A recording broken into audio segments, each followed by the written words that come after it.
what is the difference between the civil rights movement and the so-called gay rights movement of today? Not a whole lot. Unfortunately, I think there are some things that we accepted philosophically in the civil rights movement that were not based in biblical truth.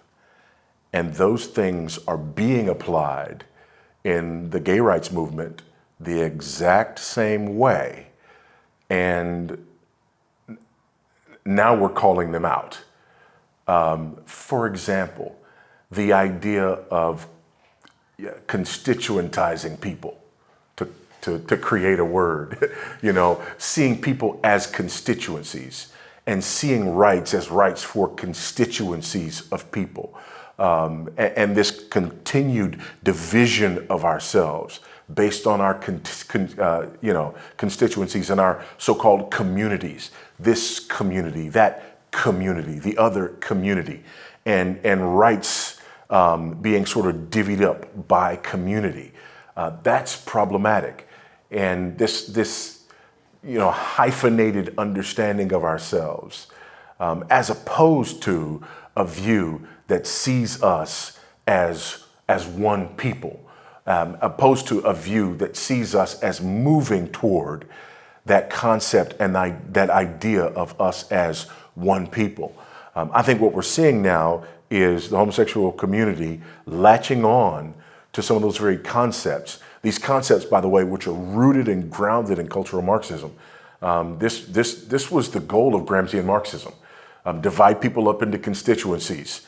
And then the way you gain power is by making promises to and representing particular constituencies. Now, you never give them what you promise, but by creating this idea of constituencies and being the one who is the representative of the constituencies, you gain power and you keep your power to the degree that things don't get better for your constituency.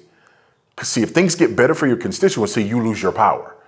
So now what happens is, even when gains are made, you have to downplay those and go looking for other things that are problems. Because again, that's the way you keep your power. The homosexual community has latched onto that, has identified themselves as a constituency who is deserving of, our attention and our pity. They did this intentionally using the AIDS crisis. And the direct result is they now have achieved a one-to-one correlation that we're finding it very hard to move away from. So are there differences between ethnicity and so-called sexual orientation? Absolutely there are. Ethnicity is innate and unchangeable. So-called sexual orientation is not innate, and it is changeable.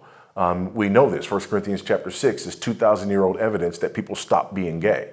So we know that it's neither innate nor is it unchangeable. So there are huge differences between the two.